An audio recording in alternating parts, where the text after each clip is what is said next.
taklid ke Imam Syafi'i, Imam Syafi'i pun berittiba kepada Rasulullah. Apakah keilmuan Imam Syafi'i masih diragukan? Wah, kredibilitas, kehebatan Imam Syafi'i sudah diakui dunia. Imamud dunia, ulama sedunia, pemimpin ulama dunia adalah Imam Syafi'i. Imam Ahmad bin Hanbal pernah berguru kepada Al-Imam Syafi'i, Imam Rabi, Imam Za'faroni, Imam Buaiti, Imam siapa lagi? Imam Muzani, Imam Muhasibi dan lain-lain. Dan pernah ditanya, adakah satu hadis yang tertinggal tidak dihafal oleh Imam Syafi'i? Jawab Imam Ibnu Huzaimah, tidak ada satu hadis pun yang ditinggalkan oleh Al-Imam Syafi'i. Luar biasa. Kita hadis arba'in kagak hafal-hafal.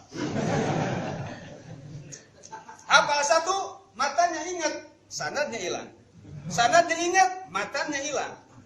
Matanya ingat, sanadnya hilang. Thalabul ilmi faridatun ala kulli syai'in qadir. Sudah tahu. Imam Syafi'i dilawan. Muridnya saja Ahmad bin Hanbal 1 juta hadis dia hafal. Imam Bukhari 600.000 hadis. 300.000 hadis dan semua keseluruhan. Dan hadis yang dibukukan dalam Al-Musnad Ahmad bin Hanbal hanya 22.000 saja. Bukhari 9.000 sekian, Muslim 6.000 sekian, Tirmidzi, Abi Daud semua 2.000 dan 1.000. Total keseluruhan hadis di zaman sekarang cuma sebatas 45.000. Ketika untuk zaman sekarang tidak ada yang namanya muhaddis. Yang ada muhaddas, tukang BAB berarti.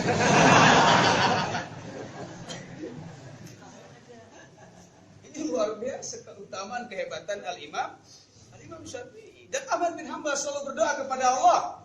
Aku berdoa kepada Allah Subhanahu wa taala di setiap sujudku, di setiap salatku aku berdoa kepada Imam Syafi'i. Berapa tahun Ahmad bin Hanbal? 40 tahun. Kenapa berdoanya cuma 40 tahun? Ya usianya sampai situ. Allahumma bir li walidayya wali Muhammad Idris bin Asy-Syafi'i. Imam Ahmad bin Hanbal selalu mendoakan gurunya. Orang sekarang zaman now la ilaha illallah. Mencaci, mencibir Imam Syafi'i. Woi, lu siapa, bro? Ahmad bin Hanbal saja menyanjung Imam Syafi'i dalam sholatnya. Ini saya tidak mengikuti hadis sunnah dan lain. Yang jelas saya mendoakan guru. Imam Ahmad bin Hanbal berani keluar dari sunnah, mengatakan bahwa mengagungkan Imam Syafi'i dalam sholatnya. Selalu mendoakan. Di mana? Di ketika sujud. Maka di ketika sujud harus sujud. Beres kita sujud, baca subhana rabbil a'la, tambahin banyakin doa. Panjangin doa di sana. Syekhuna selalu mengatakan Allahumma gfir, ya Allahumma barik li fil maut wa fi ma ba'dal maut. Baca tuh 3 kali. Kalau tidak maksimal sampai 25 kali. Kapan? Ketika sujud. Makanya kita kalau berjamaah ada imam sujudnya lama, berarti lagi baca kayak gitu tuh. Tapi dengan catatan di depan mimbar itu tidak ada pohon duren yang durennya jatuh. Kalau memang imam sujud kelamaan di depan ada pohon duren, terus duren jatuh, dikhawatirkan imam nyeplos lewat jendela.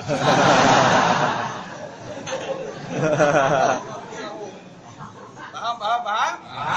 Ahmad bin Hanbal pun berdoa kepada Allah ketika sujud. Ini keagungan Imam Syafi'i. Keagungan Imam Syafi'i. Imam Syafi'i luar biasa. Kalau nanti kita bahas per tema kita keagungan dan kemuliaan mazhab Syafi'i yang tadi memang luar biasa. Dari gurunya luar biasa, dari Al-Imam Abu Hanifah. Al-Imam Abu Hanifah berguru kepada Abdullah bin Umar. Abdullah bin Umar berguru kepada siapa? Kepada Rasulullah sallallahu alaihi wasallam.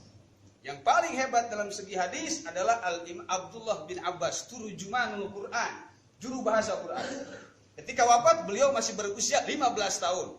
Tapi ketika Rasul wafat, Sayyidina Umar pun berguru kepada Abbas. Kenapa? Saya lihat ilmunya. Kenapa? Luar biasa.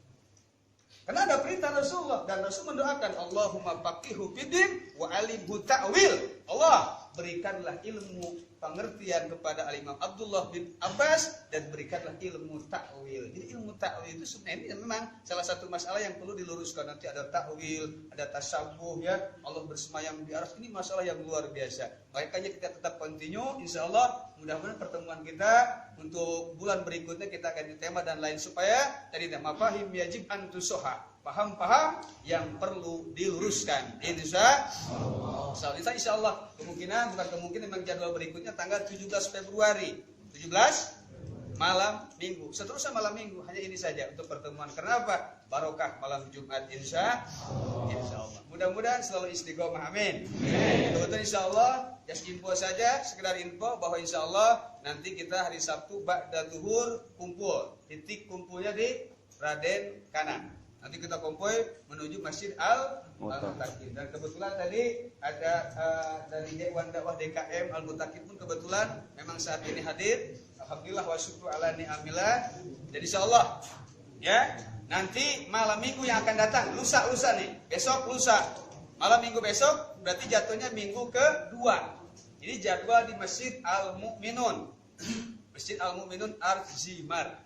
Dulunya katanya Bojong Nyot. Dinamain Arzimar karena memang yang ngebangunnya 3 militer, artnya artileri, isinya zeni, marnya marinir, jadi Arzimar. Oh gak nyamuk. Arzimar, artileri, zeni, terus marin. Ngebangun eta 3 militer. Beneran. Laras dah. Terkait dengan sejarah, kenapa kita harus bermadhab Syafi'i? Terkait dengan sejarah, kenapa kita harus bermadhab Asy'ari? Kenapa kita harus Maturidi atau Asy'ari atau Junaidi al-Baghdadi? Kita lihat sejarah. Karena memang yang pertama memasyhurkan Indonesia adalah orang-orang dari luar dan memberikan pemahaman kepada Indonesia. Terkait yaitu yang muncul adalah Wali Songo. Makanya yang pertama transit itu 4 suku, 4 negara yang transit di Aceh. Makanya dinamain Aceh. Aceh itu A-nya Arab, C-nya Cina, E-nya Eropa, H-nya Hindia. Kenapa? Karena memang transitnya di sana. Arab siapa? Panglima perang pasukan marinir, maritim sudah ada. Di zaman siapa? Cina Khalifah Utsman bin Affan.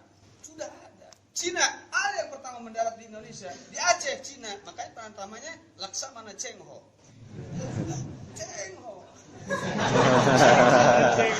Laksamana Chengho. Dari Eropa, Prancis pernah mendarat satu laksamana bernama Napoleon Bonaparte.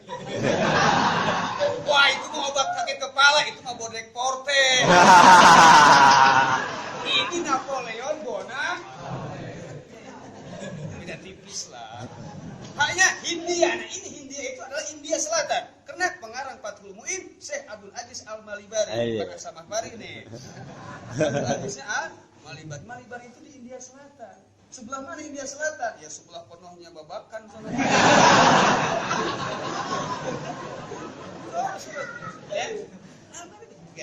Nah, siapa namanya? Syekh Abdul Aziz ini bawa kita Fathul Mu'in. Yang pertama berguru ke Syekh Al-Malibari siapa? Yaitu Syekh Muhi Patijahar. Syekh Muhi Patijahar. Ini luar biasa. Makanya mereka, katanya ternyata Indonesia ini tidak bisa diislamkan dan tidak bisa dimajukan terkecuali harus orang Islamnya sendiri, orang Indonesia. Maka di situ tergugahlah seorang ulama besar yang bernama Syekh Hasanuddin dari Kerawang. Kemudian beliau menuntut ilmu di Mekah dan Madinah. Mekah, Madinah, mereka terkenal dengan julukan Ummul Qura. Maka Syekh Hasanuddin begitu beres berguru di Mekah dan Madinah, pulang ke Kerawang, beliau dijuluki dengan Syekh apa nih gitu? Tungtung nawe doang gitu. Alhamdulillah. Benar di situ kalau ya beliau punya murid perempuan. Makanya kalau kita ada santri perempuan nggak masalah, memang sudah ada dari dulunya. Alhamdulillah. Punya murid perempuan. Siapa namanya? Nyai Subang Larang. Cantik, cakep. Cakep itu cantik, bukan cowok kepok nih. Cakep, cowok kepok. Cantik. Suaranya merdu. Indah luar biasa. Nah kebetulan saat itu memang ada raja Hindu yang kerajaannya meliputi dari Banten sampai Kerawang. Siapa namanya? Paman Nahrasa. Nah Paman Nahrasa ini kemudian sedang berburu, kemudian sedang hunting nih, bukan hangout, sedang hunting. Nah ini berburu kemana nih? Ke Kerawang. Ternyata di situ dia mendengar suara yang indah, lantunan Al-Quran. Lantunan kitab suci. Siapa yang baca Quran nih? Akhirnya Raja Paman Nahrasa ini akhirnya falling in love alias jatuh cinta. Wah ini cewek cakep juga nih, boleh nih. Boleh nggak? Siapa gurunya? Nah, siapa yang nunjuk? Syekh Guru. Kalau ente mau nikah sama murid anda silakan, tapi dengan catatan, lu harus masuk Islam. Oh, yang namanya kalau sudah cinta, gunungkan kudaki, lautan kan ku seberangi. Ya kan? Bila perlu petir gua pegang. Kalau yang sudah namanya cinta, siap, deal, oke, fix, jasa saya masuk Islam. Masuk Islam, menikah dengan Nyai Subang Larang tahun 1622 Hijriah. Beliau dikaruniai anak, dinamakan itu Pangeran Walang Sungsang, Syekh Abdul Iman. Terkait dengan sejarah itu kami musyawarah dengan Syekhuna, kenapa amal dinamain Walang Sungsang? Oh, katanya beliau itu kalau wirid bawa kakinya di atas, kepalanya di bawah, nyungsang.